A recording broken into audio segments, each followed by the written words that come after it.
Hi, this is Deborah Clutter. I just want to share with you a project I've been working on. This is a pink poinsettia quilt panel. This quilt has 3 panels in it, so it has a panel split in half on each quarter, and then it also has some design on the outside edges. This is a quilt that I actually pieced together, and I'm getting ready to custom quilt it, and been working on basting it down all day.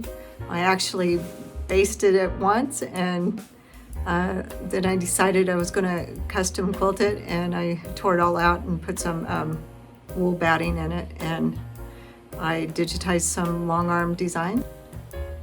So this is what the quilt design is going to look like.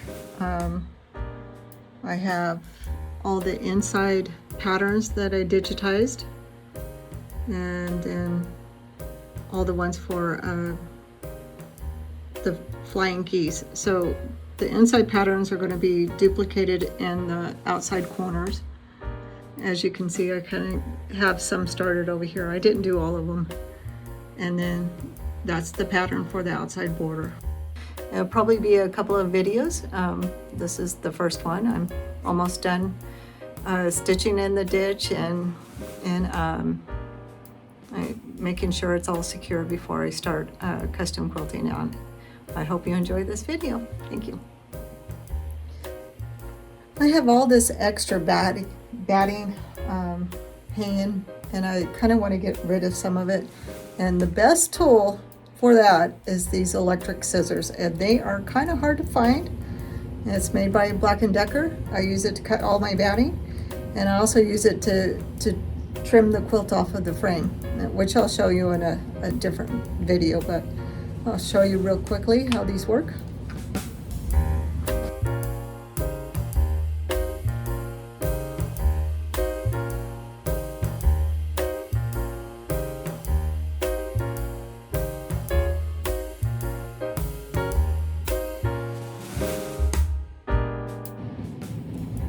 One of the things you might be tempted to do when you get ready to baste down the sides is to start from the top.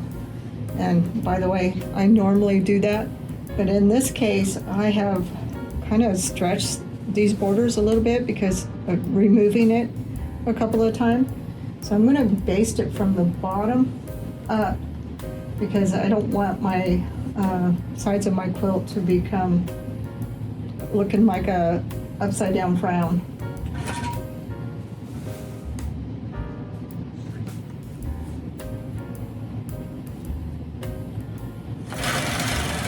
So I'm just gonna kind of push on it a little bit as I go up. And by the way, it's harder for me to do this going up and get a straight line than it is going down.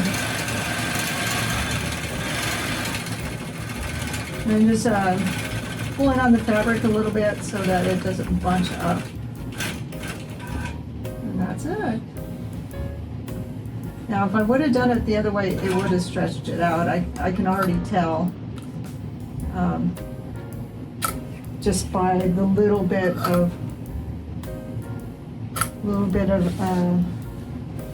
waviness I had on the border. So it's a good thing I went up this way and not down. So I have a couple of rulers that I use when I'm doing stitching the ditch or stabilizing the quilt, and I got these from a Quilter's Apothecary. I took a class from Jamie, actually a couple of classes. He was a great teacher, and I like this one for most of my stitch in the ditch, and this one I use just to guide my machine around things. I'm just using it as a guide, and I don't use this little cutout, so I just use the edge of the ruler. You'll see that in the video as I go along. So normally if I have the belts on, I can actually do horizontal and vertical stitching without a ruler, but I have the belts off currently, and there's not enough friction to get a really good straight line. And I'm not really pushing on the ruler, I'm just it's just a guide. I'm not really pushing down very hard on the fabric. I'm just kind of gliding it along.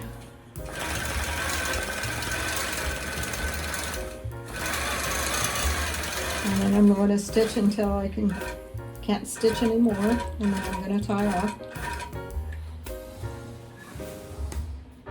So there's a lot of starting and stopping when you're doing this kind of stitch in the ditch. Stitch in the ditch, I think, takes the longest of anything.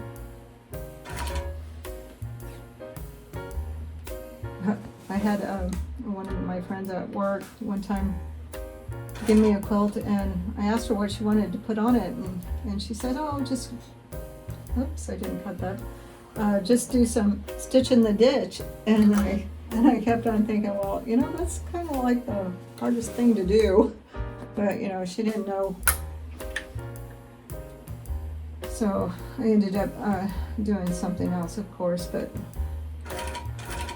if I'm doing custom quilting of any sort, I always stitch in the ditch. And there's people that don't stitch in the ditch, and that's fine.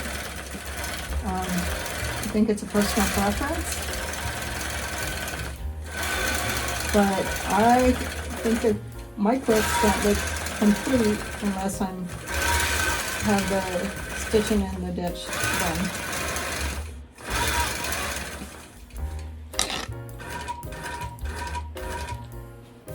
Okay, so we did these two borders, and I haven't even put the side clamps on, which I probably need to do. I usually do it after I've basted the sides down.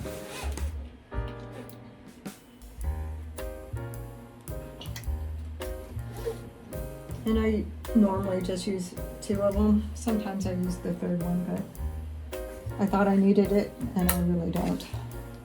Okay, so what I'm going to do next is I'm going to stitch around at this poinsettia a little bit, and I'll show you how that goes. So I'm using a pre-wound bobbin in the bobbin case. I think the pre-wound is from Superior Threads. I have a ton of them.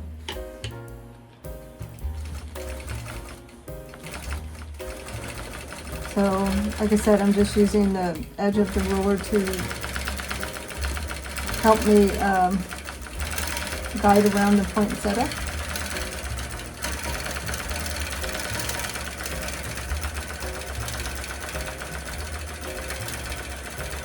And it doesn't need to be perfect.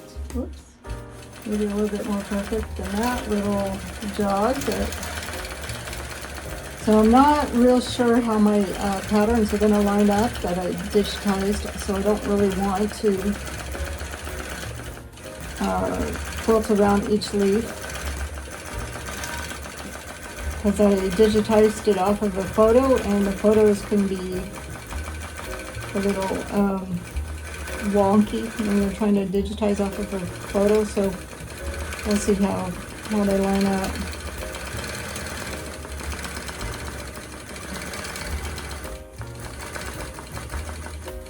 If it becomes too much of a pain and it's more trouble than it's worth, then I'll probably just end up doing it freehand. But it took me a month to digitize all the patterns. I worked on at least 1 or 2 a day.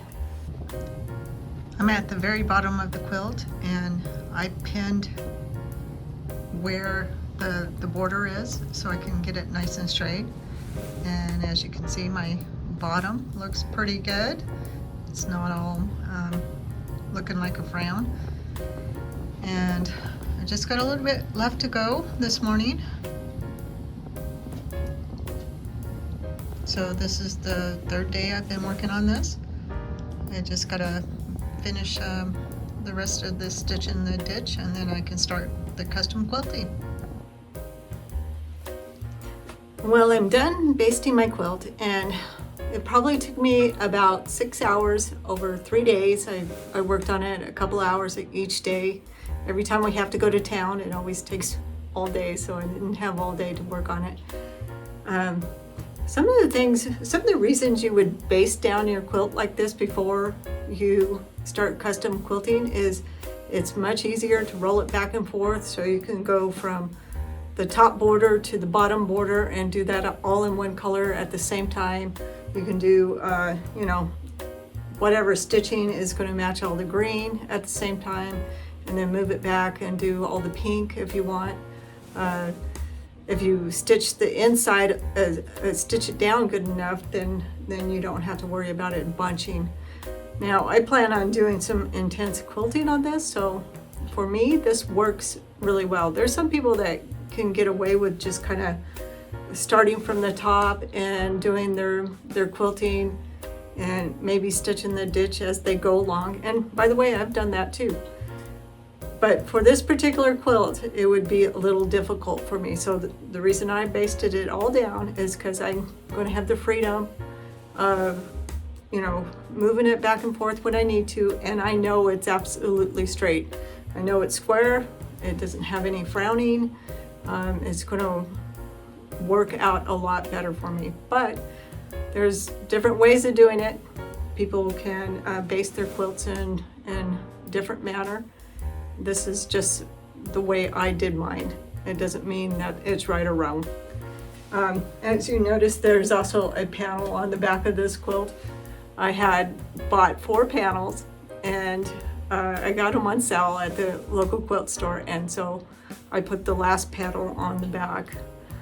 Well, I hope you liked this video. If you're new to long arming and you're trying to custom quilt something, maybe this will give you some ideas. Like I said, it doesn't mean this is the way you need to do it, but this is one way. And in the next video, I'm going to start with the custom quilting. And I haven't decided if I'm going to start with the borders or if I'm going to start in the middle. So it'll be a surprise. We'll see you then. Thanks.